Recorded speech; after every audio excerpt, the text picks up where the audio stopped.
चार लाइन भूमिका पाएंगे क्या?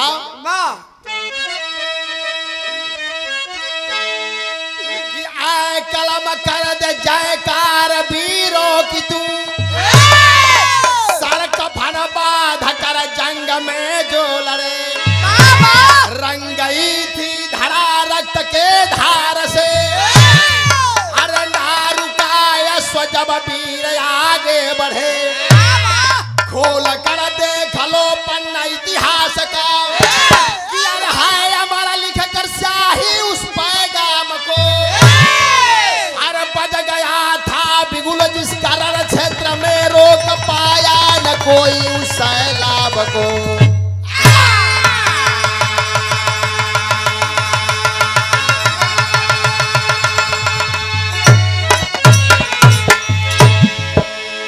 यही जब बिरहा में एक ठे गजल लगल, गजल हुआ एक बात मोरी सजनी, एक गजलिया के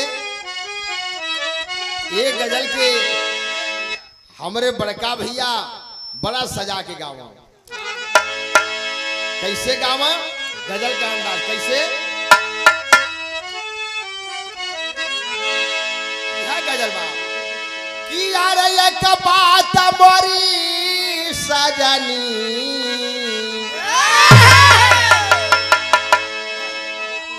सजनी ना कि एक बात बड़ी सजनी, आ गठिया ला चुदरिया में,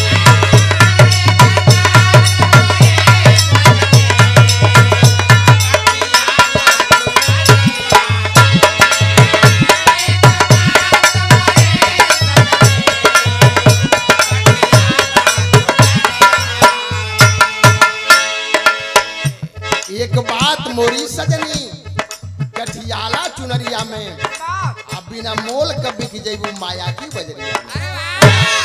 लेकिन कवि जी वो वीरन के लिए लाइन लिखला, कैसे लिखला? यार बागी तेरा लाहू में, बागी तेरा लाहू में, आक्रांति रवानी है,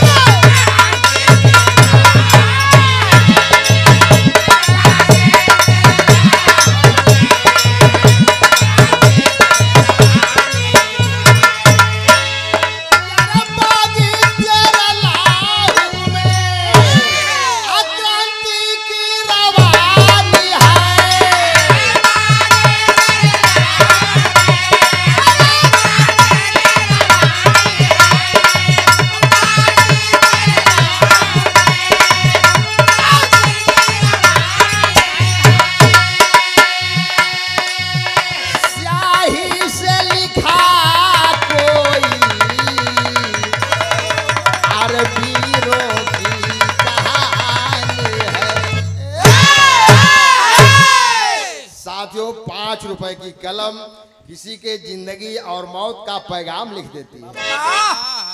अब यही जैसे हारमोनियम का संगत लगल और हमारे बिरहा का कहानी शुरुआत भइल जौहरी शहर के माध्यम से सम बना करके। कैसे?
सही है। अब आप लोग बात के भी समझ चला, गाना समझने में आसानी हो जाए। केतनो सही करबा दूल्हा से पैसा तू ना निकाल पैबा। अच्छा देखा भाई अच्छा दूल्हा बाबू अब ब्याहे में गल ये ना। हाँ तो मनली के पर निकाली नहीं मनली नहीं है। हाँ तो जब यहाँ तो दिया ये लिए कि नौसा बाबू हट देना तो यारो दिए। अब बात के समझ चला। मिर्जापुर अगोरी के राजा मदन राजभर, मिर्जापुर अगोरी के राजा मदन राजभर और मदन राजभर के 52 में एकदम चमकल रहल। उनका राजपाट का चर्चा 52 में चमकल रहल। तब मदन राजभर राजा का मिर्जापुर अगोरी के राजा थे और 52 में उनका राजपाट चमकल रहल। उनके तेगा के आगे कोई अड़े ना। वही समय महोबा का राजा परमल पृथ्वीराज चौहान महोबा पर चढ़ाई करके और परमल के राज्य को अपने राज्य में मिला लिए। परमल की जब कोनो रास्ता ना सुझल तो भाग करके अगोरी के राजा मदन राजभर राजा के पास गए और उनसे शरण मांगे। जब इस समय शरण मांगला तो वही समय के बाद तर्ज हेजन लग गया।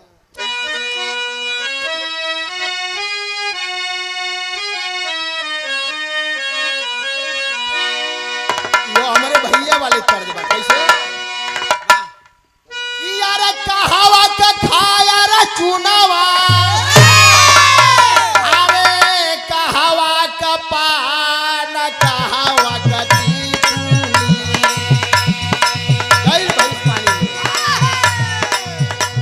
नीला रवा मार हो जान कहावा का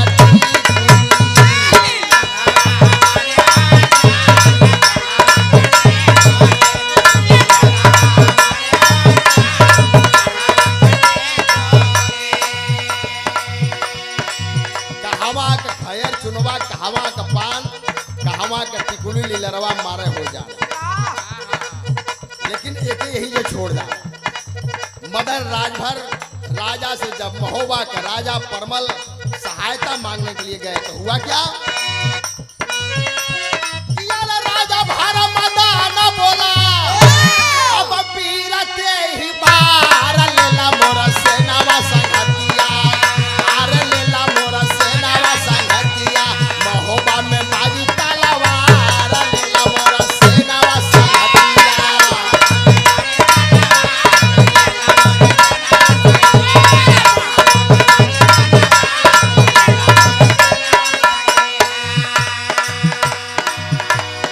दोस्ती वाला फाड़ गया पर मदाना निभावला हो, मदाना निभावला हो, मदाना निभावला। अब परमल के साथ अपन सेनावा भेजवला हो, सेनावा पठावला हो, सेनावा बाजल राण भेरी बहल खुदावा का धार लेला मोरा सेनावा संगतिया, अरे लेला मोरा सेनावा संगतिया महोबा में बाजी तलवार लेला मोरा सेनावा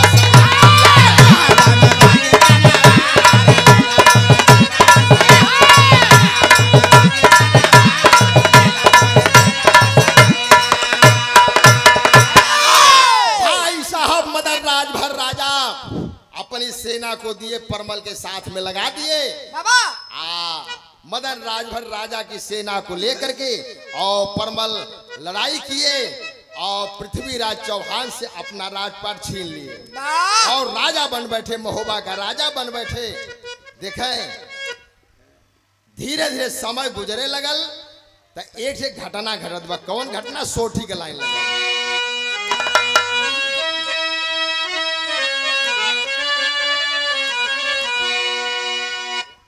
अरे पाई गईला परमल जहिया महो बाका राजावा, अरे महो बाका राजावा हो।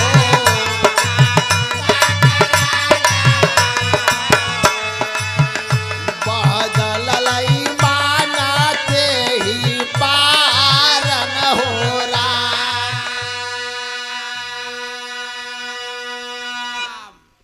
महोबा का राजा परमल के ईमान बदले लगल। भैल का यार मदना के मारला चाहे पापी बेईमानवा, यार पापी बेईमानवा हो, कहल चाहे धोखावा का मारन हो रहा,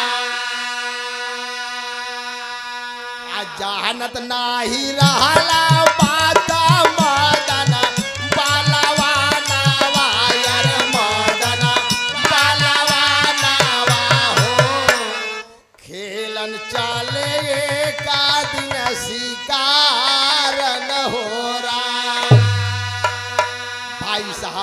मदन राजभर राजा छोटी सी सेना लेकर के और चल दिए शिकार खेलने के लिए। और इधर महोबा का राजा परमल धोखा करना चाहता है। मदन राजभर राजा के इबतिया मालूम भी ना रहल। जौन समय शिकार खेले चलना वह परमल पता लगवा रहा था। छोटी सी सेना लेके अगवा बढ़ला तो पिछवा से परमल किया क्या कि अरे सेनवा सजा के परमल आया देवनी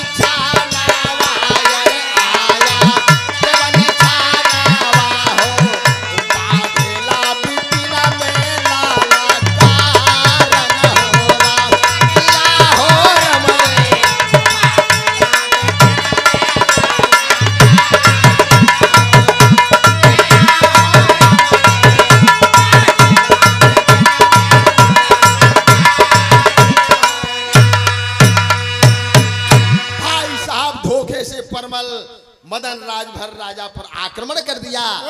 जौनी समय आक्रमण कैले बा मदन राजभर राजा थोड़ी सी सेना को लिए थे और उसी सेना से परमल का जवाब दे रहे हैं, लड़ाई लड़ रहे हैं। तो दोनों बीजन में एकदम लड़ाई खचकल बा, लेकिन एक तरफ धोखा का मार बा। वही समय वीरस का भाव लगल, चौलरिया का लाइन लगल। कैसे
परिणाम ये निकला कि मदन राजभर राजा धोखे की मार से बच नहीं पाए और शरीर में बाण लग गया, शरीर लहूलुहान हो गया, तलवार का घाव लग गया, बाण का घाव लग गया, भाला का घाव लग गया।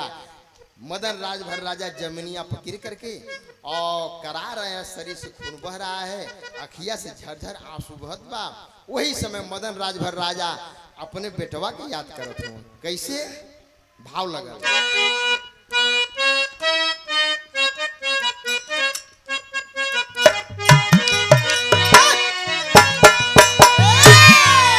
यार रोवेला बाबू बरसे, रोवेला बाबू बरसे, हवल नाया नावा हो लड़ाई के मैदान में गिरल हम, कोनो उपाय ना सुझत बा, अपने बेटवा के याद करत रोवेला बाबू बरसे, हवल नाया नावा हो, आ जईता बचावा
उठावन जा करके और मदन राजभर राजा के लड़का की जौनी समय बतौलम।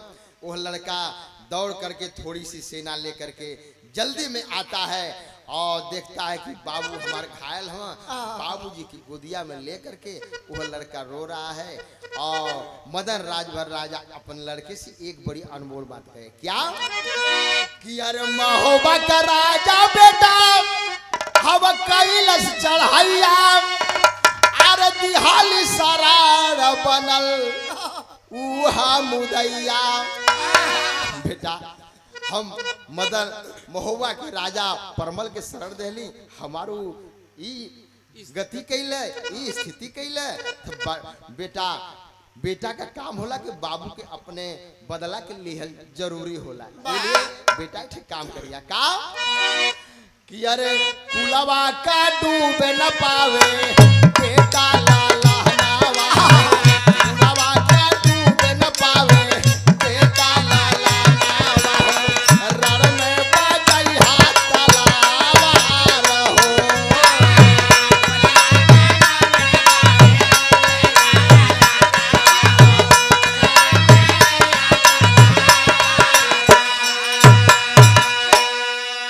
भाई साहब यह बतिया कह करके मदन राजभर राजा का प्राण पखोड़िए दुनिया छोड़ गया। देखे वह मदन राजभर राजा का लड़का अब अपने बाबू का बदला लेने के लिए कई बार महोबा पे आक्रमण किया, परमल के राज्य पर आक्रमण किया, लेकिन सफल नहीं हो पाया। धीरे धीरे समय गुजरे लगल तो जब धीरे धीरे समय गुजरे लग जवानी के बाद जब बुढ़ौती का अवस्था आवे लगल वह लड़का अपने बाबू का बदला ना ले पौल। ओकरी वजह से शरीरिया दुबराए लगल, चिंता में शरीरिया दुबराए लगल। कहल जाला कि पूत कपूत सपूत पानीदार बढ़त निक पानीदार मरद निक। कुछ बैल आप लोग देखेला कि अगर हल चलत रहे तो पिठिया पर पैनवा रखाई न दिए। कुछ बैल ऐसा हो कि कितनो मारा वो घुसवा बैल हो। वैसे ही मदन राजभर राजा का लड़का जब बदला कई बार आक्रमण कैले बदला ना ले पड़ो बाबू के शरीरिया चिंता में गले लगे। तो कवि जी भाव देना कैसे कि अरे बदला कया बेधे जार ले न जारिया न डहारिया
एकदम दुबरा गई।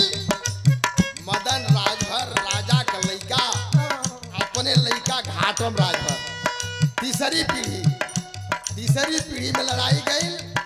अपने लड़का घाटम राजभर के बुला करके और उहे अपने बाबू मदन राजभर राजा वाली तलवार थमौला कि बेटा हम तो अपने बाबू का बदला ना ले पौली, लेकिन तोहके अपने दादा का बदला लेवे के बाद वह तलवार जब थमौला तो घाटम राजभर तलवरिया लेकर के कूदे लगल। नौजवान पट्टा था आ तलवार लेके कूदे लगल कि अपने दादा का बदला हम लेबा। लड़ाई चली आई तीसरी पीढ़ी में और उधर परमल के खानदान से नारायण देव दूसरी पीढ़ी में, तीसरी पीढ़ी में हरदेव। अब उधर से तीसरी पीढ़ी हरदेव खेल चली आई और यहाँ से तीसरी पीढ़ी घाटम राजभर के चली आई। वाह अब देखा बदला का इंतजार बा तो घाटम लेके तलवरिया कूदे लगल, फेरी के लाइन लगल। कैसे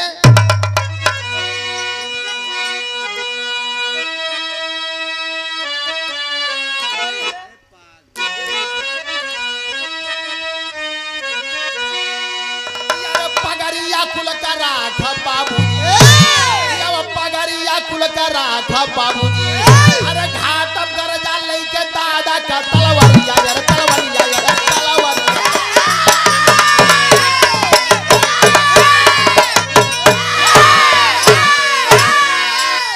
अब जौन बाबू दादा वाली मदन राजभर वाली घाटम लेके तलवार कूदे लगल। तो अब घाटम अपन सेना सजाओ हम बदला लेवे खातिर। कैसे यही जब बीरस का भाव लगल, घाटी बीरस का भाव लगल। और ए बीरस के जब हमारे बड़का भैया कहे तो जितना भन भन उनका मुहवा चले उतना भन भन अथवा पैरवा सब चले। हम लोग भी प्रयास करे ना हो पावेला। तो अब घाटम राजभर अपन सेना सजाओ तो कैसे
हाथी घोड़ा बरछी भाला ऊंट मारुआ बाजा सब कुछ रहल और सब कुछ रहल।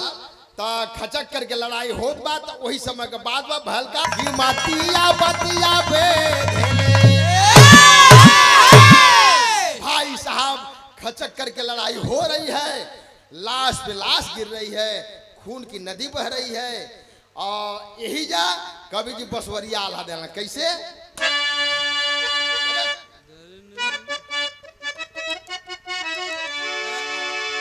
बसवरिया जब लड़ाई के मैदान में आगे बढ़ जाला तो पीछे ना हटेगे चाहिए तो मुड़ी कर जाए।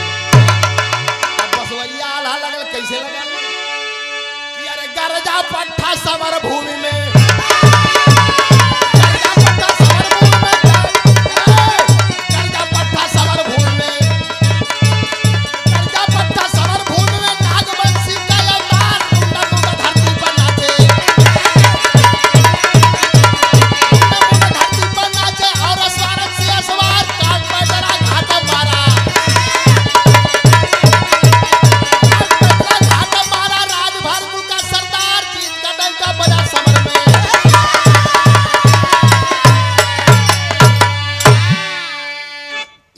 बसवरिया आल्हा रहल। बसवरिया में ता जुराए के पर्व न करेला।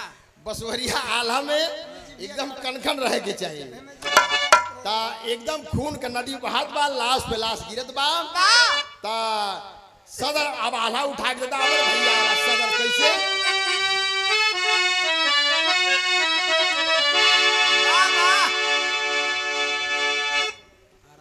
कि अरे बेटा सपूत हो जहनवा अरे बाप का बदला जे तलेला हो तैयार।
राजभर जा करके और अपनी वीरता के बल पर अपने दादा का बदला लिया।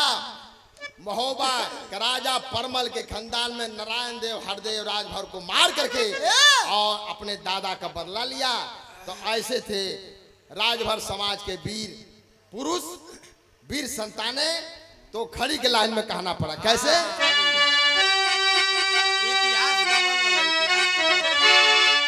इतिहास पढ़े के चाहिए और हम लोग क्या थे आज क्या हो गए, अपन इतिहास पढ़े के चाहिए, अपने बारे में जाने के चाहिए। तो कहना बा खड़ी की लाइन में कैसे?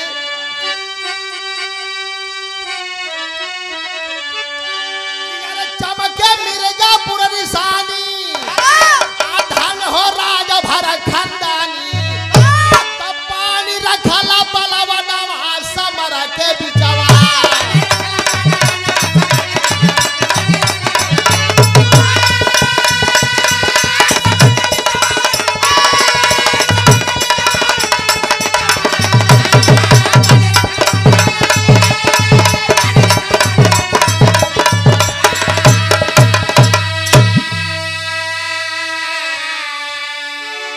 चमके मिर्जापुर निशानी, धन्य हो राजभर खानदानी, पानी रखला बलवनवा समर के बिचवा।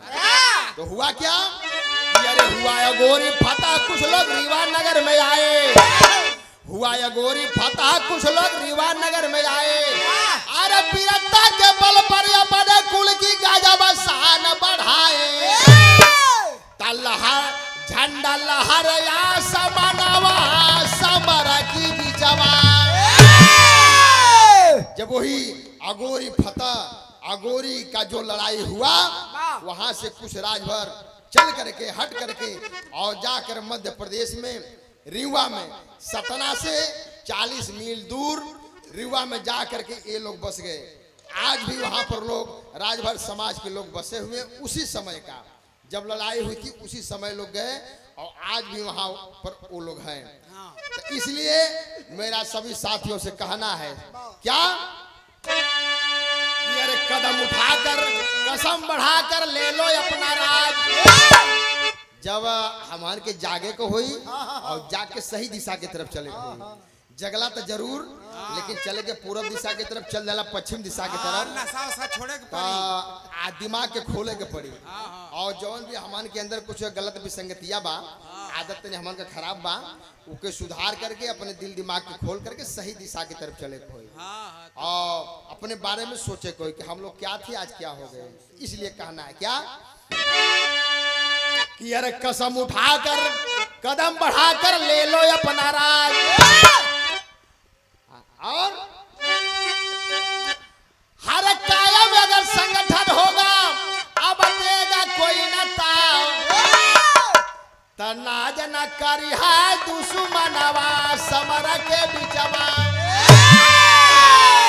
आप संगठन बना करके एक होकर के रहेंगे, आपका कोई बाल बाका नहीं कर सकता है।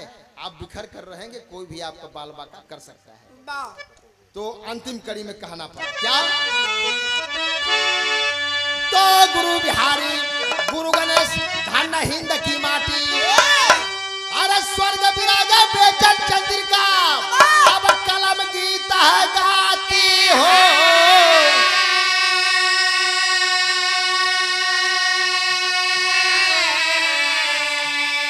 अरे पगरिया कुल का राखा बाबूजी, अरे पगरिया कुल का राखा बाबूजी। आप विजयी राम निवास का गुण गावे